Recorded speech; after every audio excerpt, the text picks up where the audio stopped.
Adin Ross, the streamer who took the internet by storm. He started off his career streaming himself playing games like NBA 2K, but now he regularly streams himself gambling hundreds of thousands of dollars on online slot machines. Behind the lighthearted and comedy-fueled streams comes a much darker and even deadly agenda. That dark side is what he's been doing recently on the streaming platform Kick, despite confessing many times over that he himself is struggling with a gambling addiction. I can't watch a sports game without putting at least like 5 to 10 racks on it, I'm not gonna lie. 9. Did you ever gamble all your money away? Yeah, bro, I've gambled my whole entire crypto wallets, like probably over 5 times. I remember I had a fight with my ex, and I was gambling while we were fighting. Today, we're diving deep into Adin Ross's controversial deal with Kick, where he's streaming casino slots and in the process, potentially doing irreparable damage to his young audience. The audience mainly made up of very, very young men. For those who don't know, Adin Ross has been streaming casino slots with Kick for quite a while now. And Kick is a platform known for its relaxed rules around gambling content because, oh yeah, they're owned by one of the world's most popular online casinos. Adin Ross's streams attract thousands of viewers, many of whom are teenagers, or maybe at most in their early 20s. The flashy graphics, the thrilling wins, and the constant excitement, it's all designed to hook viewers in and keep them engaged. But the reality behind the scenes that he shows is far from glamorous. Let's talk numbers.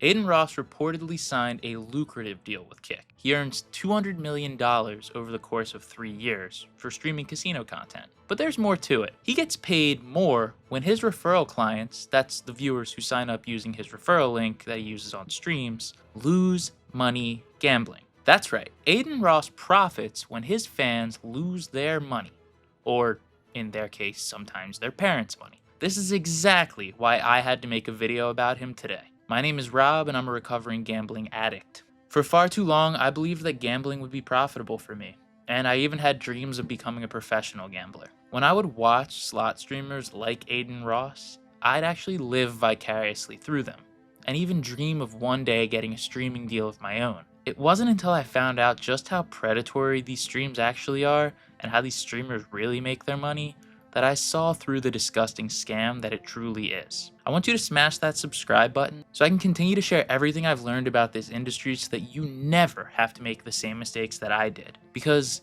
Adin Ross makes his money when his viewers sign up, and this creates a really dangerous situation where it's in his best interest to show you the good sides of gambling and gloss over the reality as comedy, and the reality being that you can lose big. This creates a toxic cycle. Young viewers, influenced by Adin's personality and the allure of making it rich quick, they sign up and they start gambling.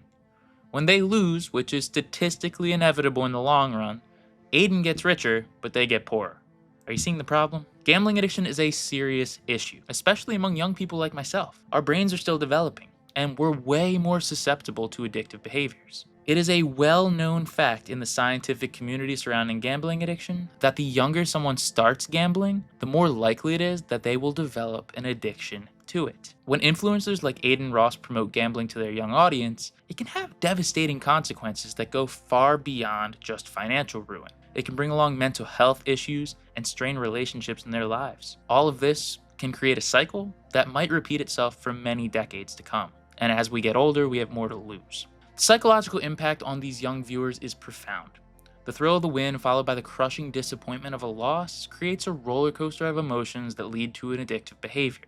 This is exactly what happened to me as I got hooked to gambling and spent 6 years betting for 6 to 8 hours every single day, despite going into debt many times. With Adin Ross and streamers like him constantly promoting a luxurious lifestyle as a result of gambling, the rate of addiction is rising among his viewers. Adin's streams make it look easy and fun, but the reality is that gambling is a losing game. He's also using the casino's money to inflate the bet sizes he's using, further normalizing betting huge, we're talking thousands of dollars a spin. The reality is that the odds are always in the favor of the house. You don't have a system, you're not sharp, you are going to lose money if you gamble, and the more you play, the more you'll lose.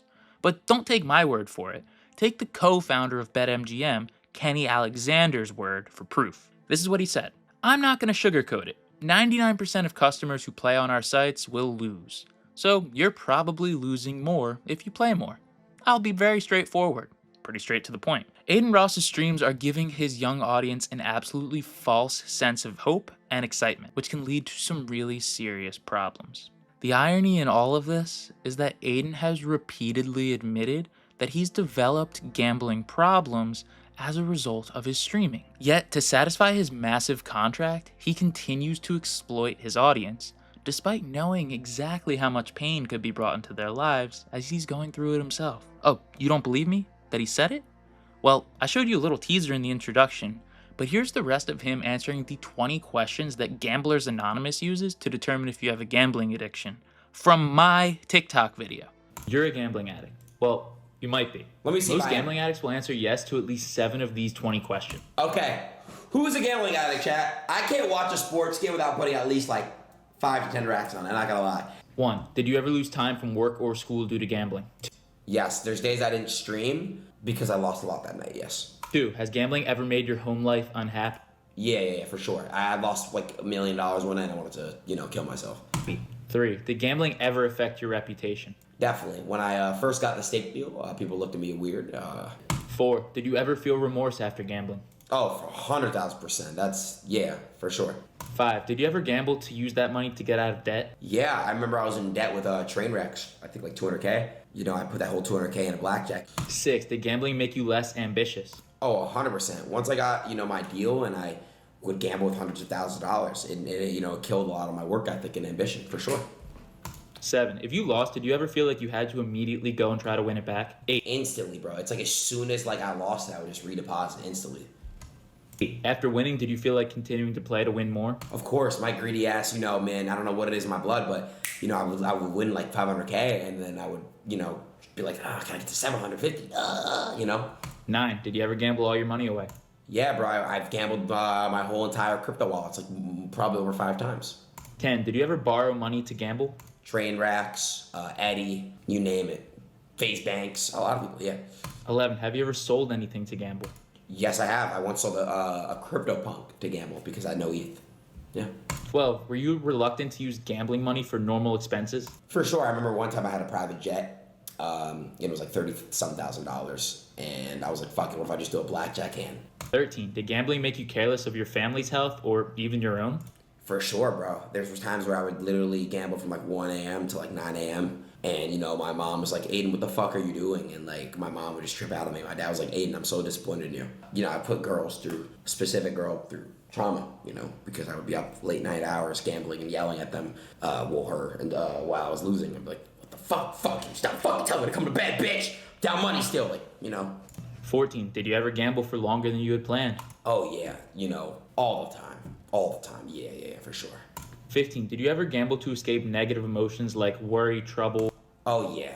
If I feel like shit, I'm like, damn, let me, pour up an 8 and pour up a 4 and get to gambling. For sure, all the time. Boredom, loneliness, grief? Oh, yeah, boredom.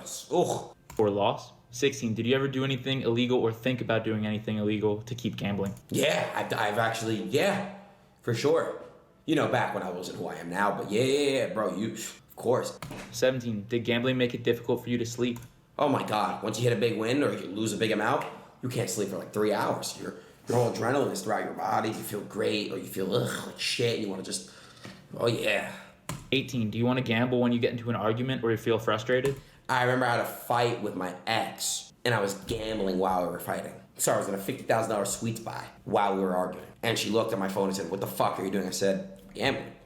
19. Did you ever feel like gambling to celebrate something? Oh my God, yes. You name it, I've done it. Any type of anniversary, any holidays, Hanukkah, gamble, Halloween gamble, 20. Did you ever consider self-destruction as a result of your gambling? Yeah, honestly, I have. Questioning my purpose on this world, and yeah. Once again, most gambling addicts will answer yes to at least 7 of these 20 questions. 7? If you fall into that category, this is the account for you. Smash that follow button. Chats? What the fuck? Nah, that's bad, bro. Adins also called the gambling addiction hotline during his own stream. Hello. What's your name, sweetie? Okay, call it. Yeah, wait. Yeah, super funny to joke about an addiction that kills thousands of people a year. And yes, it actually does, as it's the addiction that has the highest rate of unaliving yourself. But it's a shame that until you experience enough pain as a result of something like Adin's stream, you won't see it for what it truly is. One of Adin's viewers even took their own life as a direct result of his gambling addiction, which was spurred on by Adin's streams. When asked about it, Adin's editor said that it was old news. They'd known about it for a while. No apology, no remorse, just an insult that the news was already old, that it was time to move on to the next stream. Adin clearly isn't ready to work on his own gambling problems, and admittedly, why would he? He's getting paid hundreds of millions of dollars to convince his audience that gambling problems don't really matter. It's clear from how many 99% of gamblers quit before they get the big win comments that Gen Z is spamming online. As millions of people get funneled into sites like Roobet, Rollbit, Duelbits, and many more, alongside with the mass advertising being put out by groups like FanDuel, MGM, Fanatics, DraftKings, and Caesars, we're going to see a massive spike in the rates of gambling addiction here in the United States, but also around the world. Another interesting point is that a study just came out in Massachusetts that said the rates of illegal gambling there have risen from 4% of the state's gambling to 18%. So we have to wonder how much of that's coming from underage kids or younger people that are motivated to get a VPN and do massive bonus buys thanks to streamers like Adin. It's time to ask, does Adin Ross have an ethical responsibility towards his audience? An audience that's largely made up of young, impressionable viewers. And if so, is it time to see him do something about the damage and devastation that he's contributed to? Let's start the conversation on here. It's time for a change, and it starts with awareness and accountability. At the very least, an acknowledgement that this shit can cause some real damage, because we all see it, yet it keeps on happening, and his audience doesn't see it until it's too late. Are we going to continue to glorify a streamer who takes advantage of kids and exploits them to gamble away all that they're worth? Only time will tell. If you're curious about how slot streamers really make their money, then check out this video that I made where I did a deep dive into the world of online streaming. And until we figure out all the problems that are confronting our society, let's just focus on getting better together, one day at a time.